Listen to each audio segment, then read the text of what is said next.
जय श्री जगन्नाथ, जय श्री जगन्नाथ, जय श्री जगन्नाथ बंधुगण, जय श्री जगन्नाथ। आजिर सुचिंतार कार्यक्रम ठाकुर कर नाम जगन्नाथ नाम भाव विनोदिया से भाव उपर आउ गोटे कहानी। एक ग्राम एक स्त्री लोक रोते से प्रत्येक दिन गाईर क्षीर नहीं अन्य गाँव को जाती बिक्री करने गला बेले मझिरे एक नई पड़े। सबुदिन से नई पार ही जाती। नई पार ही गला पर से देखती ये जड़े साधु सन्यासी सब बेले सेठी किछि लोकं को सत्संग करी किछि ज्ञान दौरान जाई सेठी से बसिले। बसिला पर साधुंकर से दिन बाणी थिला जे ठाकुर को जदि भाव डका जाए ताले ठाकुर निश्चित शुणिबे। एक कथा शुणिले एवं सी आसिले।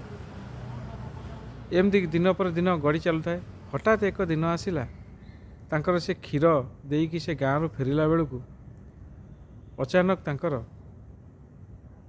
नौका बोला नौका आउ नाही, डंगा अच्छी किंतु नाउरिया नाही। ठाकुर को सी सांगे सांगे कहले जे सी से दिन से ऋषि कथा मन पड़गला जे ऋषि तो कहते भाव डाकिले ठाकुर शुणिबे। से कौन कले प्रभु श्रीकृष्ण को स्मरण करी नईरे पाद दबा आरंभ कले। नईरे जेन पाद दबा आरंभ कले से श्रीकृष्ण को भाव डाकी डाकी डाकी डाकी से नई पार हो गले।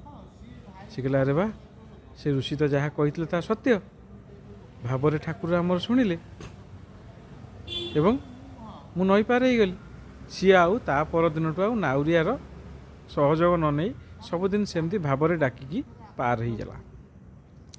हठात से ऋषि कथा से मन पड़ला। से ऋषि कथी से गले कहले बाबा आज चलतु मो घरे भोजन करेंगे। बाबा कहले चलो।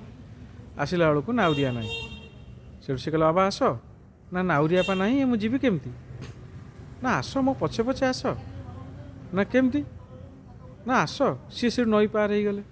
नई पार हो गला बाबा एपटे अनैचंती।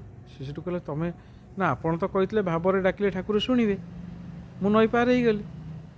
से ऋषि से भो भो किना कांदिले कहले मु ज्ञान दिए किंतु मु केबे मो पाखे से भाव नथिला जे ठाकुर सतेरे एमती करि पारंती। एवं से दिन से ऋषि एवं से ऋषि से स्त्री लोकटी को बहुत खुशी हेले एवं बहुत आनंद हेले। एइटु भावंतु भावरे किछि भी संभव हो पारे, असंभव भी संभव हो पारे। तेणुकरी से महाप्रभु को आमे एतिकी निवेदन करिवा हे मणिमा आमको भाव टिके देई थाओ, आम सुख दुखरे तमे सब बेले छिड़ा होई थाओ। ये दुनिया स्वार्थपर हो गलानी। दुनिया भल दुनियार मनीष स्वार्थपर हो गले। आ भितर बंचिबा को हेले आमको केवल प्रभु आपणक दयार ही आवश्यक। आमको टिके दया करंतु मणिमा दया करंतु। ये हेले आम कपालेश्वर महादेव पश्चिममुखा महादेव बहुत प्रत्यक्ष पाताल फुटी दर्शन करंतु। रहिली बंधुगण जय श्री जगन्नाथ, जय श्री जगन्नाथ, जय श्री जगन्नाथ। सर्वे भवन्तु सुखिनः, सर्वे सन्तु निरामय, सर्वे भद्राणि पश्यन्तु मा कश्चित् दुःखदात् भवेत्। हरि ओम तत्सत्, हरि ओम तत्सत्, हरि ओम तत्सत्। ओम शांति।